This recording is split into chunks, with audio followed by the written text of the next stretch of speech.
आपकी फाउंडेशन आपकी जिल्द के ऊपर क्यों फट रही है, अनरियल क्यों लगती है, कुछ घंटे क्यों नहीं गुजार पाती, और हम किन किन तरीकों से इस प्रॉब्लम को हल कर सकते हैं। ऑयली फेस के ऊपर अगर हम फाउंडेशन लगा रहे हैं without proper preparation of the skin तो वहां से बेस फट जाती है। And same goes true for the dry skin. Application का ब्रश कौन सा है, और अगर ब्रश नहीं है तो आपको फिंगर्स को कैसे यूज करना आता है, अपने नाक के ऊपर से फाउंडेशन को फटने से रोक सकते हैं कि किस तरीके से हम इस मसले को हल कर सकते हैं। उन लोगों को यही मशवरा है कि वो मॉइस्चराइजर को नाक के ऊपर नहीं लगाएंगे। आप सेकंड फाउंडेशन की लेयर को ऐड कर सकते हैं, बट ओनली अगर आप इन चीजों को स्टेप बाय स्टेप ऐसे ही फॉलो करते हैं जैसे मैंने आपको बताया, तो आपकी फाउंडेशन आपके चेहरे पे नहीं फटेगी।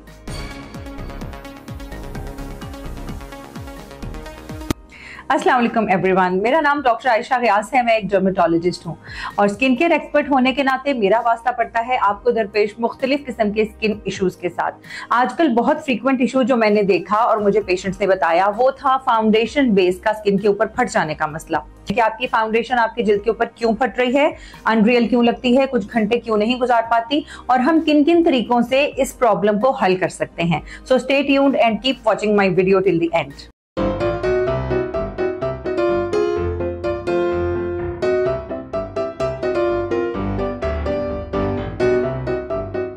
प्रॉब्लम जो मैंने देखा फाउंडेशन फट जाने के बिहाइंड वो है ऑयली स्किन का होना। और हम में से सब लोगों को पता होता है जिनकी ऑयली स्किन होती है, बट हम उसके लिए शायद कुछ कर नहीं रहे होते। लेकिन अगर हम डेली स्किन केयर रूटीन को फॉलो करें हमारी ऑयली स्किन भी काफी हद तक कंट्रोल हो सकती है और उसका ऑयल प्रोडक्शन काफी कम हो सकती है। एनीवेज, ऑयली फेस के ऊपर अगर हम फाउंडेशन लगा रहे हैं without proper preparation of the skin तो वहां से बेस फट जाती है। And same goes true for the dry skin. Dry skin भी बिल्कुल ऐसे ही होती है जैसे कि जमीन के अंदर दरारें हैं, फटी भी है, और इसी वजह से उसके अंदर फाउंडेशन जगह जगह पे अटक जाती है, फंस जाती है। नेक्स्ट इश्यूज आते हैं प्रोडक्ट को लेके। प्रोडक्ट स्पेसिफिक मसले ये हैं कि हमने किस तरह की फाउंडेशन चूज की है, क्या वो हमारी स्किन के लिए बेहतर है या नहीं है, एंड ऑल्सो कि प्राइमर कौन सा हमने यूज किया है, किया भी है या नहीं। मेरे ख्याल में प्राइमर यूज करना बहुत इंपॉर्टेंट है और प्राइमर का इंतखाब करना भी उतना ही इंपॉर्टेंट है क्योंकि प्राइमर्स मुख्तलिफ तरह के होते हैं और ये जेल्स ऑयल बेस्ड भी होती हैं और वाटर बेस्ड भी होती हैं। प्राइमर जितना अच्छा होगा और जितनी उसकी कंपैटिबिलिटी होगी फाउंडेशन के साथ, फाउंडेशन उतना ही उसको स्टिक करके रखेगी क्योंकि ये एक प्लेटफॉर्म प्रोवाइड करता है for the foundation to stick to it, और ये उतना ही वियर टाइम भी प्रोलॉन्ग करता है, यानी काफी घंटे आपका मेकअप बिल्कुल वैसा ही दिखे। इसके अलावा जो फैक्टर्स मैंने देखे वो ये हैं कि आप मेकअप को किस तरीके से लगाते हैं, आपका एप्लीकेशन का ब्रश कौन सा है, और अगर ब्रश नहीं है तो आपको फिंगर्स को कैसे यूज करना आता है। कुछ लोगों की स्किन कुछ दिनों के बाद बम्पी हो जाती है, यानी उनकी स्किन के ऊपर थोड़े से उभार नजर आने लगते हैं, या हाथ अगर आप अपनी फेस के ऊपर फिरें तो आपको लगता है जैसे स्किन थोड़ी सी रफ है और इसके ऊपर हल्के हल्के से बम्प्स, नोकीले से दाने हैं। ये ज्यादातर उन लोगों में होता है जो रेगुलरली अपनी फेस को एक्सफोलिएट नहीं करते।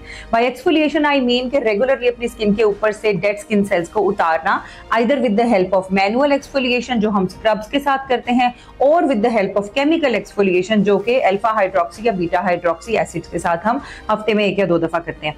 बाय रेगुलर एक्सफोलिएटिंग हम अपनी स्किन का टेक्सचर काफी हद तक स्मूथ एंड सॉफ्ट कर देते हैं, और अगर वो स्मूथ एंड सॉफ्ट है तो वो बहुत अच्छा फाउंडेशन बेस को अपने ऊपर स्टिक होने देती है। हमें ये भी पता होना चाहिए कि जो भी फाउंडेशन हम लगा रहे हैं उसकी कितनी मिकदार हमें लगानी है। अगर हम बहुत ज्यादा लगा लेंगे तो ऑब्वियसली वो हमारे चेहरे के ऊपर बहुत अच्छे से सेट नहीं होगा। Last but not the least is the use of a setting spray. Setting spray although हम बहुत ज्यादा फ्रीक्वेंटली यूज नहीं करते, but it's very very very important. जब भी आप फाउंडेशन अपने फेस के ऊपर लगाते हैं या किसी भी किस्म का मेकअप करते हैं, अगर आप अपने सेटिंग स्प्रे को अपने फेस के ऊपर डायरेक्ट स्प्रे कर लें तो आपके मेकअप को बहुत अच्छे तरीके से वो होल्ड करता है। Most of the people think कि उनकी फाउंडेशन नोज के ऊपर से फट जाती है, और यही वो लोग हैं जिनका नोज ज्यादातर ऑयली होता है। These people usually have a combination skin और उनका नाक एक्स्ट्रा ऑयली होता है। इसके लिए मैं आपको सॉल्यूशंस में बताऊंगी कि किस तरीके से आप अपने नाक के ऊपर से फाउंडेशन को फटने से रोक सकते हैं। नाउ दैट वी नो कि हमारी फाउंडेशन क्यों फटती है, क्या क्या वजूहात हो सकती हैं, अब हम स्टेप बाय स्टेप चलते हैं इसके सॉल्यूशंस की तरफ कि किस तरीके से हम इस मसले को हल कर सकते हैं। जैसे कि किसी भी स्किन के रूटीन में सबसे पहला स्टेप होता है क्लेंजर का, तो यहाँ पर भी फाउंडेशन लगाने से पहले आप अपनी स्किन को बहुत अच्छे तरीके से क्लेंजिंग करेंगे, और क्लेंजिंग के लिए सबसे बेहतर होंगे क्लेंजर्स। अब जो क्लेंजर्स होते हैं वो भी स्किन के हिसाब से फर्क होते हैं, एंड आई एम श्योर कि आपने अब तक सॉर्ट आउट कर लिया होगा कि आपके फेस के लिए कौन सा क्लेंजर बेस्ट है। Now your skin is all ready for the makeup to be applied on. एक यहाँ पे मैं बात बता दूं, कुछ लोगों को डबल क्लेंजिंग की जरूरत होती है, और ड्राई स्किन लोगों को 1 step should be with oily cleanser. Next step after the cleansing should be a moisturiser application. और जिन लोगों की नाक एक्स्ट्रा ऑयली होती है और उनका फाउंडेशन नाक के ऊपर से फटता है, उन लोगों को यही मशवरा है कि वो मॉइस्चराइजर को नाक के ऊपर नहीं लगाएंगे। They will take a little bit of the moisturiser. Dry skin वाले जो हैं वो ऑयल बेस्ड मॉइस्चराइजर लेंगे और ऑयली स्किन वाले वाटर बेस्ड मॉइस्चराइजर लेंगे, and they will apply just a little bit of it, maybe a little pea size amount of moisturiser on whole of the face. Next step आपने ये करना है कि अच्छा सा primer लेना है और प्राइमर को आपने होल ऑफ द फेस के ऊपर लगाना है। आप 1, 2, 3, 4 एंड 5 पॉइंट्स के ऊपर प्राइमर लगाने के बाद उसको अच्छे तरीके से ब्लेंड कर लेंगे, एंड प्राइमर ही एक स्ट्रॉन्ग फाउंडेशन, एक स्ट्रॉन्ग बेस बनाएगा जिसके ऊपर आपका मेकअप सिट ऑन करेगा।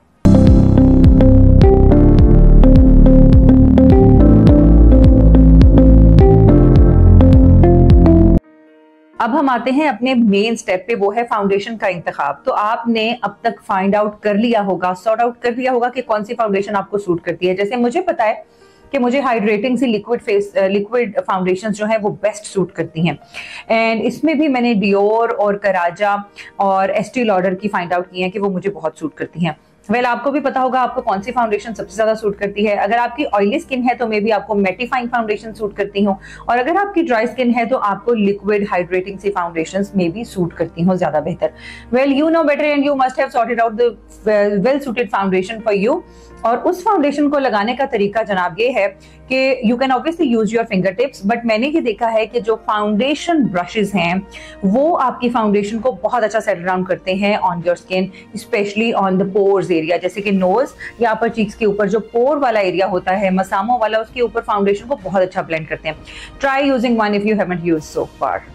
इफ यू सी कि आपके किसी भी स्किन के एरिया के ऊपर ज्यादा कवरेज की जरूरत है तो maybe you can add up a second step. आप सेकेंड फाउंडेशन के लेयर को ऐड कर सकते हैं, but only where you need it. पूरे चेहरे के ऊपर डबल लेयर ऑफ फाउंडेशन लगाना is not advisable. Finally last में आप अपने फेस के ऊपर पाउडर से इन सब चीजों को सेट डाउन कर सकते हैं with the help of loose powder, and this powder should also be applied on the nose, जिन लोगों की ऑयली स्किन है, specially on knows.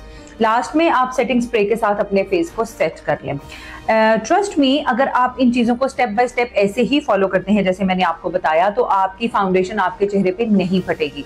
Take home message ये है कि अपने चेहरे को हाइड्रेटेड रखें। Dry oily combination skin type जो भी है आप उसको पहचानें और उसके मुताबिक राइट चीजों का इंतखाब करें, जिसमें face wash, cleanser, foundation, primer सब कुछ शामिल है। और राइट प्रोडक्ट को जब आप सही तरीके से लगाएंगे और थोड़ा सा कंजूसी से लगाएंगे, थिन लेयर्स में लगाएंगे, step by step, her step पे थोड़ा सा सांस लेके, थोड़ा सा स्किन को अलाउ करके कि वो सेट डाउन कर दे, इस तरीके से लगाएंगे तो मोस्ट प्रोबेबली, मोस्ट लाइकली आपकी स्किन के ऊपर फाउंडेशन नहीं फटेगी। Last but not the least, अपनी स्किन को एक्सफोलिएट करना मत भूलें। हफ्ते में वंस और twice exfoliation is a must. I hope foundation के फटने के मसले को लेकर ये वीडियो आपके लिए काफी मुफीद साबित हुई होगी। अगर ऐसा है तो मुझे प्लीज बता दें, और अगर आपने अभी तक मेरी वीडियो को लाइक नहीं किया तो इसका थम्स अप का बटन दबा दें, और अगर आपने सब्सक्राइब नहीं किया हुआ तो प्लीज सब्सक्राइब कर दें and help me grow my channel. Thank you so very much.